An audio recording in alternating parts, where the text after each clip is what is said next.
Hi, I'm Grandpa Reader, and I have a story for you.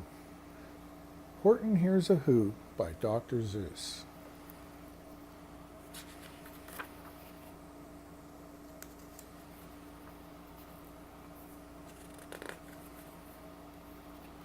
On the 15th of May, in the jungle of Newell, in the heat of the day, in the cool of the pool, he was splashing, enjoying the jungle's great joys, when Horton the elephant heard a small noise.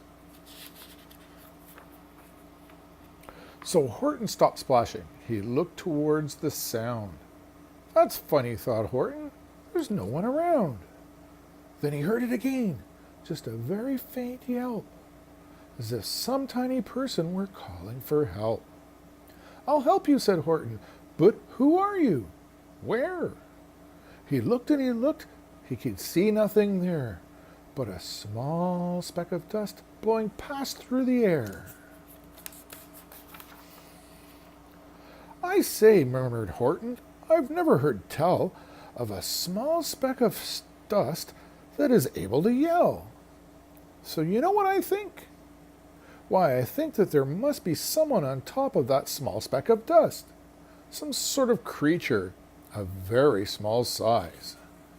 Too small to be seen by an elephant's eyes. Some poor little person who's shaking with fear that he'll blow in the pool. He has no way to steer. I'll just have to save him because, after all, a person is a person, no matter how small.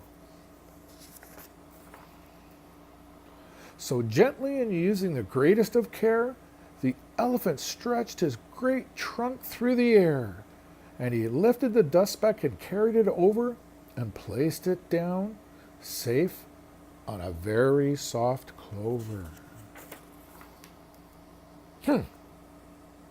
Humphed a voice. 'Twas a sour kangaroo, and the young kangaroo in her pouch said, too. Why, that speck is as small as the head of a pin. A person on that? Why, there has never been. Believe me, said Horton, I tell you sincerely, my ears are quite keen and I heard him quite clearly. I know there's a person down there, and what's more, quite likely there's two, even three, even four. Quite likely. A family for all that we know. A family with children just starting to grow. So please, Horton said, as a favor to me, try not to disturb them. Just please let them be. I think you're a fool, laughed the sour kangaroo, and the young kangaroo in her pouch said, Me too. You're the biggest blamed fool in the jungle of Newell, and the kangaroos plunged in the cool of the pool. What terrible splashing, the elephant frowned. I can't let my very small persons get drowned. I've got to protect them.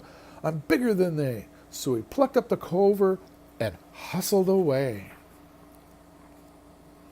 Through the high jungle treetops, the news quickly spread.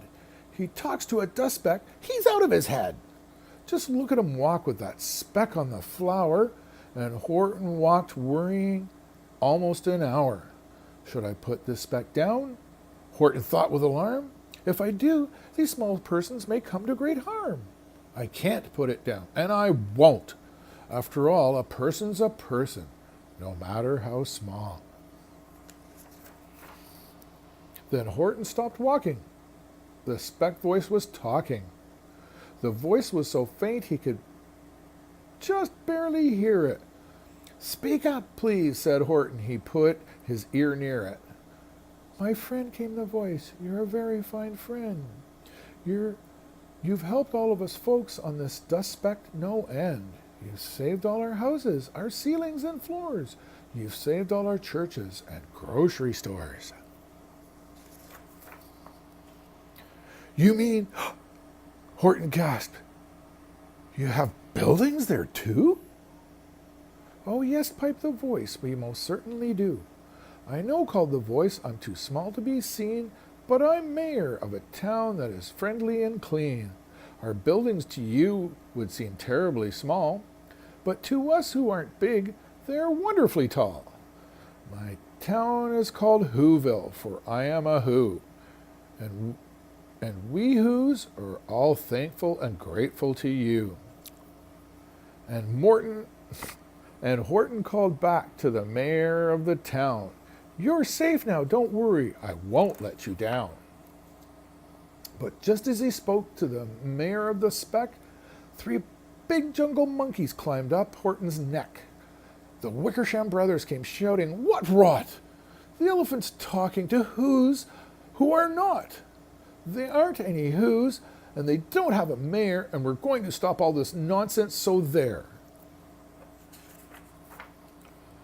They snatched Horton's clover, they carried it off to a black-bottomed eagle named Vladikov, a mighty strong eagle, a very swift wing, and they said, "Will you kindly get rid of this thing?"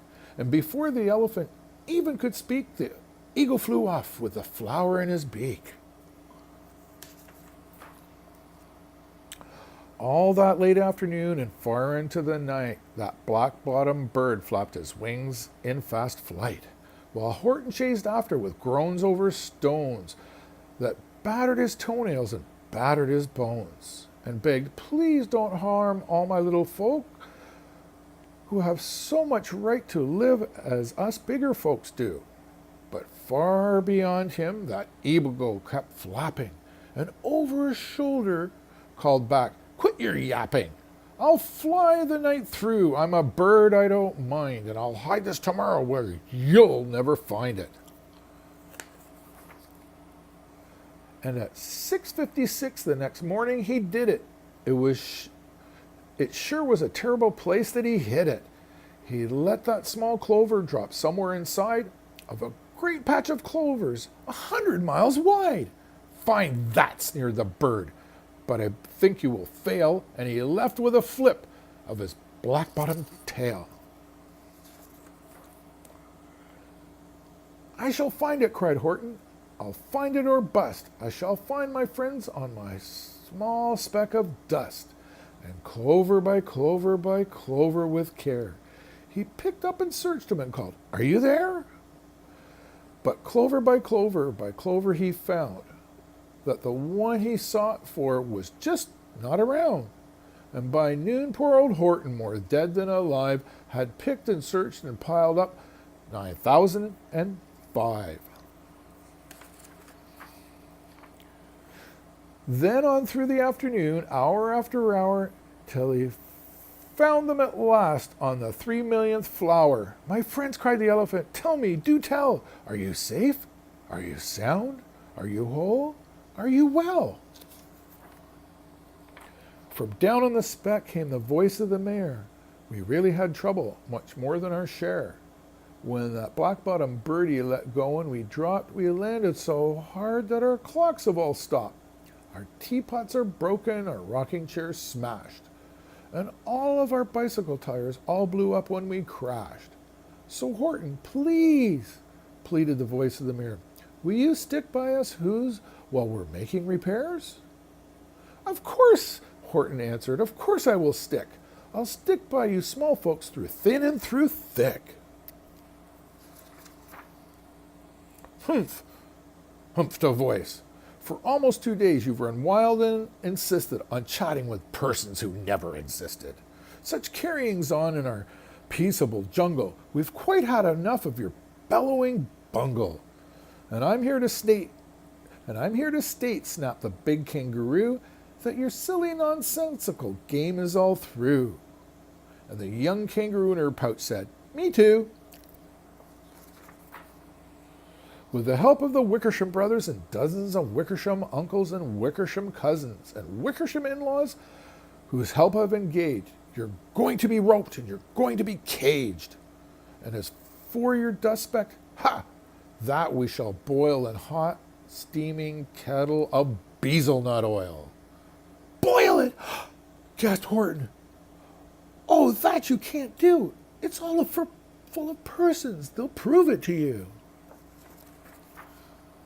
Mr. Mayor," Horton called. "Mr. Mayor, you've got to prove now that you really are there. So call a big meeting. Get everyone out. Make every who holler. Make every who shout. Make every who scream. If you don't, every who is going to end up in a bezelnut stew. And down on the dust speck, the scared little mayor quick called a big meeting in the Whoville town square, and his people cried loudly. They cried out in fear, "We are here! We are here! We are here!"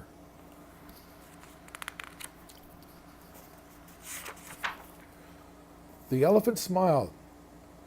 That was clear as a bell. You kangaroo surely heard that very well. All I heard, snapped the big kangaroo, was a breeze and the faint sound of wind through the far distant trees.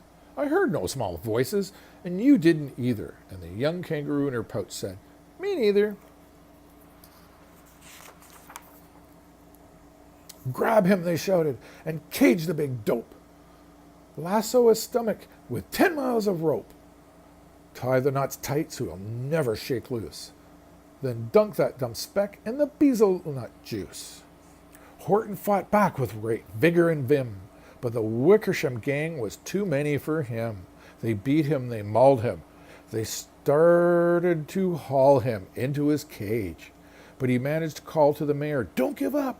I believe in you all. A person's a person, no matter how small. You very small persons will not have to die if you make yourselves herbs. So come on now and try." The mayor grabbed a tom-tom. He started to smack it, and all over Whoville they whooped up a racket. They rattled tin kettles, they beat on brass pans, on garbage pail tops and old cranberry cans. They blew on bazookas and blasted great toots, on clarinets, oompas and boompas and flutes. Great gusts of loud racket rang high through the air. They rattled and shook the whole sky. And the mayor called up through the howling mad hullaboo, "Hey, Horton, how's this? Is our sound coming through?" And Horton called back, "I can hear you just fine, but the kangaroo's ears aren't as strong quite as mine. They don't hear a thing. Are you sure all your boys are doing their best? Are they all making noise? Are you sure every who down in Whoville is working? Quick, look through your town. Is there anyone shirking?" Through the town the mayor rushed from the east to the west, but everyone seemed to be doing his best. Everyone seemed to be yapping or yipping. Everyone seemed to be beeping or bipping. But it wasn't enough, all this ruckus and roar. He had to find somebody to help him make more. He raced through each building. He searched floor to floor. And just as he felt he was getting nowhere and almost about to give up in despair, he suddenly burst through a door, and that mayor discovered one shirker, quite hidden away in the Fairfax Apartments, apartment 12J. A very small shirker named Jojo was standing, just standing, and bouncing a yo-yo. Not making a sound, not a yip, not a chirp, and the mayor rushed inside and he grabbed the young twerp. And he climbed with a lad up the Eiffelberg Tower. "This," cried the mayor, "is your town's darkest hour, the time for all who have blood that is red to come to the aid of their country," he said. "We've got to make noises in greater amounts, so open your mouth, lad, for every voice counts." Thus as he spoke, as he climbed, when they got to the top, the lad cleared his throat and he shouted, "Yop!" And that yop, that one small extra yop, put it over. Finally, at last, from the speck on the clover, their voices were heard. They rang out clear and clean, and the elephant smiled. "You see what I mean? They've proved they are persons, no matter how small, and their whole world was saved by the smallest of all." "How true, yes, how true," said the big kangaroo, "and from now on you know what I'm planning to do? From now on I'm going to protect them with you." And the young kangaroo in her pouch said, "Me too. From the sun in the summer, from the rain when it's fallish, I'm going to protect them, no matter how smallish."